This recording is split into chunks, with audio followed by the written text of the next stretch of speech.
Jean-Jacques Ayagon, lorsqu'on vous a proposé d'être le commissaire général d'une exposition organisée pour les 50 ans du musée Matisse, vous avez souhaité organiser non pas une, mais 8 expositions dans tous les musées de la ville de Nice. Pourquoi ce choix ? Tout d'abord, le maire de Nice souhaitait qu'on célèbre de façon éclatante le cinquantenaire du musée Matisse et qu'à cette occasion, on rende hommage à Matisse, à sa mémoire, à son œuvre, à sa générosité en faveur de Nice, mais qu'on en profite également pour mettre en valeur une autre réalité culturelle de Nice, c'est la qualité du réseau de ces musées. Donc ce sont tous les musées de Nice qui ont été invités à s'associer au cinquantenaire du musée Matisse en organisant des expositions relatives ou à l'œuvre de Matisse ou relatives à l'influence de Matisse sur sa postérité. Donc vous le voyez, il s'agit d'un véritable festival Matisse. Comment avez-vous élaboré ce festival ?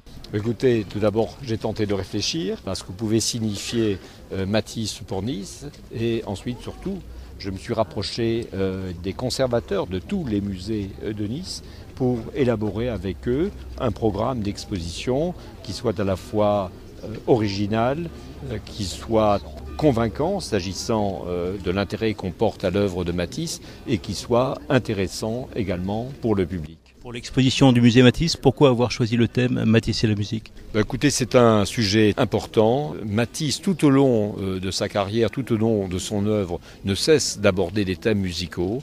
Par exemple, représenter sa famille, jouant du piano, jouant du violon. C'est un thème récurrent dans l'œuvre de Matisse, et cela d'un bout à l'autre de sa production et donc d'un bout à l'autre de son existence en tant qu'artiste. Et d'autre part, parce que beaucoup d'analystes, beaucoup de spécialistes de l'œuvre de Matisse estiment que l'œuvre de Matisse, elle est intrinsèquement musicale, parce qu'elle aborde également des questions comme la question du rythme, la question de la mélodie, la question de la variation que la musique aborde naturellement très très fortement de son côté. Donc l'exposition mettra en valeur d'une part la constance de la représentation de la musique et des musiciens ou des instruments de musique dans l'œuvre de Matisse et d'autre part ce qu'on pourrait appeler la musicalité de l'œuvre de Matisse. L'exposition sera marquée par la présence d'une pièce majeure, La Tristesse du Roi.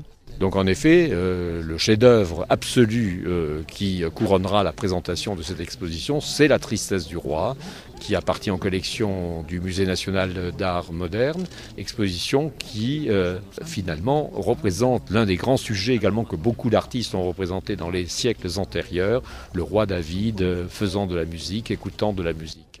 Quels sont les principaux thèmes abordés dans les autres musées niçois ? Alors, une exposition est tout entière consacrée au maître de Matisse, à Gustave Moreau.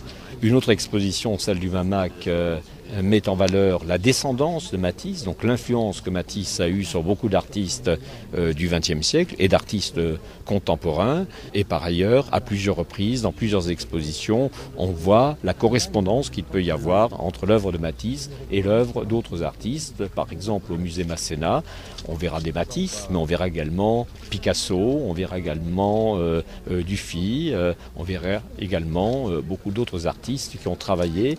L'un des thèmes qui est cher à Matisse, le thème de la palme, thème qui a une relation si forte avec Nice, avec son paysage.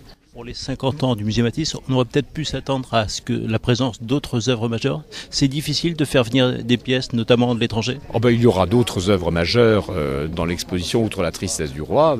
Beaucoup d'œuvres viennent de grandes collections européennes et américaines. Mais si je soulignais La Tristesse du Roi, c'est tout simplement parce que cette œuvre est tellement exceptionnelle. Le Centre Pompidou le considère un peu comme sa Joconde, qu'il était presque inimaginable de penser que cette œuvre pourrait se déplacer à Nice pour cette exposition. Mais beaucoup d'autres œuvres composeront l'exposition du musée Matisse.